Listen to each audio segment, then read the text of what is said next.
Delisting की मांग और विरोध के बीच धर्मांतरण का मुद्दा गर्मा। बाद भी अनुसूचित जनजाति वर्ग को आरक्षण का लाभ बंद करने की केंद्र सरकार ने कहा है कि हम किसी कीमत पर धर्मांतरित होने वाले शेड्यूल कास्ट को नहीं देंगे। उसी तरह से शेड्यूल ट्राइब में ये लागू होना चाहिए, जो धर्मांतरित होते हैं उनको रिजर्वेशन। सभी को जय मसीह की। आज इस वीडियो में बात करने वाले हैं झारखंड से। झारखंड से एक बहुत बड़ी खबर निकल करके आ रही है, जो आदिवासी से ईसाई बने हैं उनको डीलिस्टिंग कर दिया जाएगा। अब डीलिस्टिंग होता क्या है? जैसे उनको आरक्षण मिलता था शेड्यूल ट्राइब कास्ट में, जो आदिवासी समाज लोग के आते थे, तो उनको आरक्षण भी खत्म कर दिया जाएगा, उस कैटेगरी से भी हटा दिया जाएगा। यह डीलिस्टिंग कहा जाता है। दरअसल इसमें बहुत सारे तर्क दिए जाते हैं कि यदि आदिवासी ईसाई बन गए तो वहाँ के जो झारखंड के जो लोग हैं, जो लोकसभा विधानसभा है, और वहाँ पर काफ़ी मात्रा में कम संख्या लोग पाए जाएंगे, और इसीलिए वहाँ की सरकार ऐसा कह रही है कि इस तरीके से लोकसभा में भी उठाया गया सवाल और राज्यसभा में भी कहा गया है कि झारखंड की जो प्रॉब्लम्स है वो काफ़ी ज़्यादा बढ़ती जा रही है। आदिवासी लोग ईसाई धर्म को अपना रहे हैं। इससे क्या होगा कि आने वाले समय में जितने भी आदिवासी कल्चर हैं, जो भी नियम है, जो भी कानून है उनका, जो भी उनकी जिस तरीके से संस्कार हैं, वो उन्हें भूल करके वो प्रभु यीशु मसीह को जब ग्रहण करेंगे तो एक क्रिश्चियन कम्युनिटी को लेकर के अपने अंदर रहेंगे। और इस की घटना जिस तरीके से लगातार मसीह समाज के साथ निकल करके आ रही है, दरअसल डीलिस्टिंग करने का मतलब यही कहा जा रहा है कि जो आरक्षण मिलता है उसे खत्म किया जाए, क्योंकि ये दोनों तरफ से आरक्षण ले लें। लेकिन दोनों तरफ से कैसे आरक्षण मिलेगा? जब तक कोई व्यक्ति चाहे आदिवासी हो, चाहे वो किसी भी जाति का क्यों ना हो, आदिवासी यदि सोचिए कि आदिवासी है, उसके बाद यदि सरकार कहती है कि दो तरह से आरक्षण लेती है, तो दो तरह से कैसे हो सकता है? या फिर वो आदिवासी को जो आरक्षण मिल रहा है उसे पहले वो ईसाई बने तो उसके पहले अपना नाम चेंज करवाए, अपना कैटेगरी चेंज करवाए, तब तो अल्पसंख्यक में उसे मिलेगा लाभ। लेकिन जिस तरीके से यहाँ पे सरकार दोनों पक्ष को लेकर के कह रही है कि यहाँ पर आदिवासी से जो ईसाई बने हैं उनको डीलिस्टिंग कर देना चाहिए,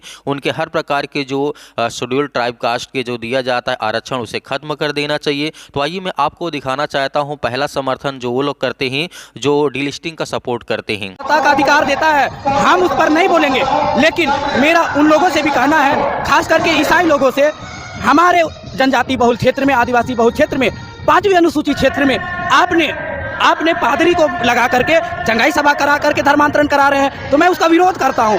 आप कोई भी धर्म मानिए, उस पर हम नहीं जाएंगे, लेकिन मेरे जो मूल आदिवासी समाज है उनका जो आस्था विश्वास है उनसे उनको अलग मत कीजिए। और जहां तक बात है, आप जो भी धर्मांतरित हो गए हैं आप होइए ना भैया, लेकिन मेरा आदिवासी का जो कैटेगरी है उसे आप डिलीट हो गए हैं, तो आदिवासी का जो क्या कहते हैं हक है ना, वो मत लीजिए ना। झारखंड में क्या है ना, ईसाई कौन है, आदिवासी कौन है, पहचानना ही मुश्किल हो जा रहा है। सवाल यही है कि आदिवासी कौन, ऐसा हो रहा था तो हम लोगों को प्रयास एक समाज को जगा रहे हैं। अभी जेपीएससी का मैंने फार्म भरा, अभी स्थगित हो गया। मैं पूछना चाहूँगा, अभी हाल ही में अगर कोई भी जॉब होगा बताना चाहूँगा, वहाँ एसटी रिजर्व में कौन लोग बैठ रहा है, कौन लोग घुस रहा है? वही लोग घुस रहा है जो धर्मांतरित हो गए। और दूसरा मैं आप ही में जोड़ दे रहा हूँ, केवल यहाँ ईसाई का ही नहीं, यहाँ जितने भी धर्मांतरित हो गए, मेरा बेटी बहन को भी लोग रख लिए हैं। अदर जात का भी मैं नाम नहीं लूँगा, उसमें सारे जात आ रहे हैं। किसको मैं आरोप लगा दूं? मैं आरोप लगाने के लिए नहीं, मैं सरकार से बस डिमांड करने आया हूं कि जो धर्मांतरित हो गए हैं उनको मेरा नौकरी में हक नहीं है, मेरा रिजर्व सीट में हक नहीं है, चुनाव लड़ने का ही अधिकार खो दिया है। मेरा कोई भी पार्टी से वहाँ विधायक, सांसद बने, मुखिया बने, मेरा मांग है, लेकिन धर्मांतरित लोग को नहीं बनना चाहेंगे। आदिवासी हिंदू नहीं है लोग बोलते हैं, तो हम लोगों को ये भी बोलना होगा कि आदिवासी ईसाई भी नहीं है, और जो ईसाई हो गए हैं उसका डिलिस्टिंग होना चाहिए। मानते हैं तो क्या करेंगे, और यदि सरकार आपकी बातों को नहीं मानती है तो झारखंड की युवा क्या करेगी?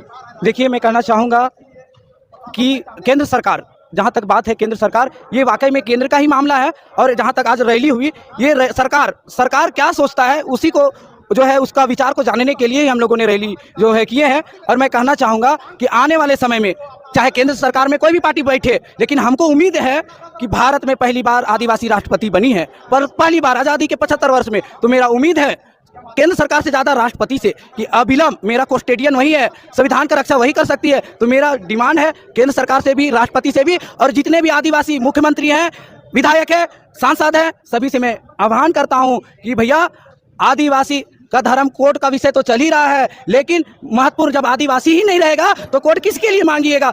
मैं कहना चाहूँगा कि धर्म जो कोर्ट का है उस पर तो ठीक है, लेकिन कम से कम कार्तिक उरांव ने जो 1970 में आवाज़ उठाया था, उनका जो सर्वे रिपोर्ट है, आपका ज्वाइंट पार्लियामेंट्री कमेटी जेपीसी, उसका जो रिपोर्ट है उसको अध्ययन करके आप हमसे जो है क्या कहेंगे, समर्थन मत कीजिए, लेकिन कम से कम आप उधर आवाज तो उठाइए। और मैं बताना चाहूंगा युवा लोग, मैं बता रहा हूँ, युवा लोग जाग चुके हैं। जैसे यहाँ पे आपने डीलिस्टिंग का मतलब जो सपोर्ट करने वाले लोग उनकी बातों को सुना, तो यहाँ पे देखने को आपको मिल गया होगा। अब मैं आपको दिखाना चाहता हूँ जो पक्ष में डीलिस्टिंग के जो पक्ष में नहीं विरोध करते हैं उनका वीडियो मैं आपको दिखाना चाहता हूँ। इस वीडियो को आप देखिए। डीलिस्टिंग को आप किस प्रकार से देखते हैं?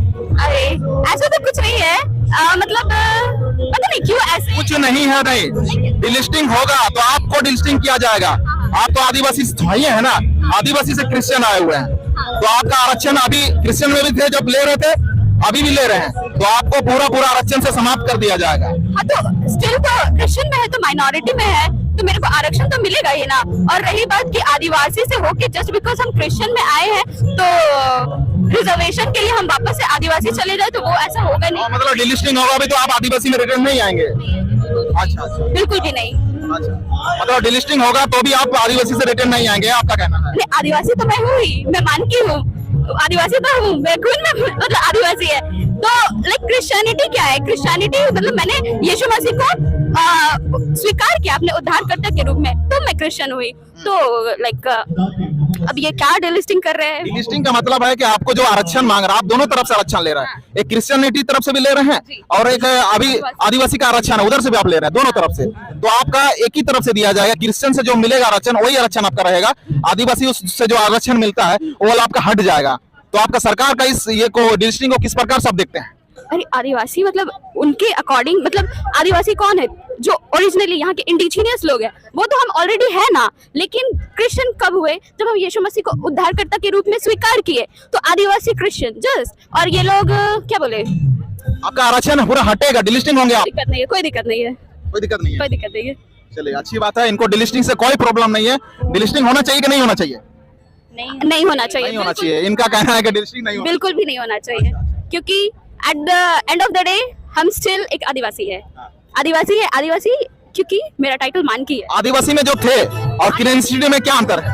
सॉरी, आदिवासी और क्रिश्चियन में क्या अंतर है? आदिवासी मतलब आदिवासी जो लोग शुरू से यहाँ रहते आए हैं, मूल निवासी। एंड क्रिश्चियन जस्ट जो प्रभु यीशु के पीछे चलते हैं, उनके अनुयायी है, उनके आज्ञाओं को जो मानते हैं, उनके पीछे जो चलते हैं, उनके शिक्षाओं को ग्रहण। आपका इसमें डीलिस्टिंग होगा तो आपका सारा आरक्षण को खत्म कर दिया जाएगा, इसमें आपका क्या कहना है? सुनिए, आप हमसे पहले पूछे, पहला क्वेश्चन का हमने जवाब दिया, जो दूसरा क्वेश्चन आपने किया उस पर पहले मुझसे पार होइए, उसके बाद हमारे नौजवानों के पास आइए। बिल्कुल बिल्कुल। क्योंकि मैं भी बहुत इतना बुजुर्ग नहीं हुआ हूँ, 60 साल नहीं पार किया हूँ, मैं जवान हूँ। तो ऐसे हालत में कहना ये चाहूंगा कि मैं एक झारखंड आंदोलनकारी हूँ और राज्य जो बनी है, ये राज्य को बनाने में हमने जो भूमिका अदा किया है, इसके लिए हमारा सरकार में जो मंत्री से लेके सारा जो काबिज है, वो हमारी जो भूमिका है उसका हमारे साथ वो नापतोल नहीं कर सकेगा। कहना यह है कि आज के डेट में सेंट्रल गवर्नमेंट से जो भी हमारे ऊपर थोपा जा रहा है, या हम लोगों को कहा जा रहा है कि एक आदिवासी को क्रिश्चियन, हिंदू, मुस्लिम, जैन, ये सारी जो यहाँ पर में कन्वर्ट जो किया जा रहा है, सिर्फ ईसाई पर ही निशाना क्यों? बिल्कुल, ये भी ये है कि झारखंड राज्य बना है आदिवासियों के लिए बना है, और आदिवासी लोग जो यहाँ पर में निवास कर रहे हैं, जरूर किसी ना किसी रूप में आज के डेट में शिक्षा जगत में हो या फिर स्वास्थ्य के लिए हो। उस जमाने में जब बिहार हुआ करता था तो यहाँ पर यही मिशन का स्कूल और शिक्षा जगत से लेके स्वास्थ्य का केंद्र जो है उनके द्वारा मुहैया किया जाता था, जिसके चलते आज हम लोग पढ़ लिख के इस मुकाम में पहुंचे हैं जो आज आपके सामने हम बोल रहे हैं। बिल्कुल। तो कहना यह है कि जाति और धर्म दो अलग अलग चीज है। आपको जानना होगा हम किस जाति से हैं और किस धर्म को मान रहे हैं। धर्म अगर हम ईसाई को मान रहे हैं तो हमने ईसाई को धर्म माना है, लेकिन मेरी जाति तो आदिवासी है। अगर हिंदू है वो और आदिवासी, जैसे हमारा अपना पहचान जो दिया है वो हिंदू के रूप में दिया है, वो सारना के रूप में नहीं दिया, ना सारी के रूप में नहीं दिया, और ना गोंडी के रूप में, और ना ही जो हमारा ट्राइबल जो पूरे हिंदुस्तान में नॉर्थ ईस्ट से लेके पूरे उड़ीसा, बंगाल, बिहार, मध्य प्रदेश, छत्तीसगढ़ का आदिवासी अपनी पहचान जो दे रहा है, गोंडी गोंडी दे रहा है, भीली भीली दे रहा है। आज के डेट में अगर राजस्थान का भील समुदाय का अगर लिया जाए तो आज के डेट में भील समुदाय पूरे हिंदुस्तान में सबसे ज्यादा क्वालिफाइड और वैसे जगह में पहुंचे हुए हैं जो पूरे आदिवासी समुदाय का लोग वहां तक नहीं पहुंच पाए। अब यहाँ पे आपको क्या समझ में है, जो पक्ष और दो पक्ष दोनों मतलब यहाँ पे कहना है कि जिस तरीके से एक तो कह रहे हैं कि ठीक है, एक कह रहे हैं कि नहीं ठीक है, डीलिस्टिंग कर देना चाहिए, एक का विरोध कर रहे हैं। तो इस तरीके की जो अभी धारणा बनी है झारखंड में लगातार, ये कि वहाँ के जो मुख्यमंत्री हैं बहुत सारी बातों को कहा है और वहाँ पे लोकसभा में राज्यसभा में भी ऐसी बातें कई बार उठ चुकी हैं कि डीलिस्टिंग कर देना चाहिए, आदिवासियों को हटा देना चाहिए, उनको अल्पसंख्यक बना देना चाहिए। मतलब ईसाई समुदाय के में वो अपना धर्म परिवर्तन कर लिए हैं तो अपना जात भी बदल लें, अपना हर तरीके से बदल लें। तो मेरे प्रिय भाई ने इस पर आप क्या कहना चाहते हैं हमें कमेंट बॉक्स में कमेंट करके जरूर बताइएगा। मिलते हैं नेक्स्ट वीडियो में।